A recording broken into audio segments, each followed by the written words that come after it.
আসসালামু আলাইকুম সম্মানিত দর্শক, আমরা আছি নতুন একজন রোগী নিয়ে। সমস্যা অনেকের সামান্য হলেও কখনো এর গুরুতম তীব্রতা আকার ধারণ করতে পারে। জেনে নেই, পরিচয় হয় আমাদের রোগীর সাথে। মা, আপনার কি সমস্যা? আমার পায়ে একটা ফোসা পড়ছিল, সেই থেকে এরকম ফোসাটা গালেছিল, সেই থেকে এরকম হয়ে আপনার কি গেছে। ডায়াবেটিস আছে? হ্যাঁ। আপনি কি চিকিৎসা নিয়েছিলেন? আমি কোনো চিকিৎসা নেইনি। ওকে দর্শক, আজকে আমার সঙ্গে আছে ডক্টর শুভ। পরিচয় দাও। আসসালামু আলাইকুম, আমি ডক্টর সাইদুল সালিম শুভ, এমবিবিএস ডিউ। ওকে, শুভকে নিয়ে আমরা আজকে দেখাতে চাই কি সমস্যা।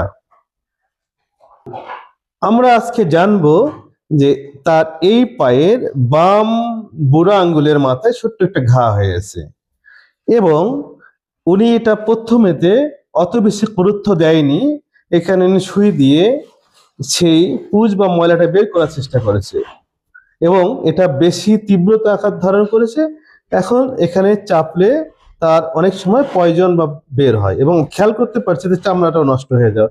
দর্শক মন্ডলী, জানাতে চাই, বোঝাতে চাই যে ডায়াবেটিস থাকলেই আপনার, সেক্ষেত্রে আপনি যদি দেরি করেন, নিজেই এটাকে চিকিৎসা করার জন্য তৈরি হন, তাহলে সেটা আপনার যদি শুভকর নাও হতে পারে।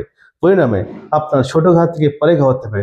আমরা এমনও দেখেছি, পায়ে একটা আঙ্গুলের মাথা সামান্য ইনফেকশন থেকে পা কেটে ফেলতে হয়েছে। ডায়াবেটিস রোগীদের ব্যথা পায় না, তাই দেরিতে আমাদের কাছে আসে।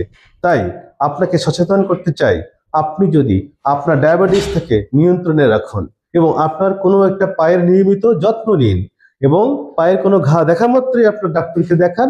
দেখবেন অল্পতেই পায়ে কাটা ছাড়া ছাড়াই আপনার ডক্টর আপনাকে সঠিক প্রেসক্রিপশন করলে আপনার তো রোগটা নিরাময় করা সম্ভব। আজকে এখানেই আজকে এ পর্যন্তই। Thank you very much.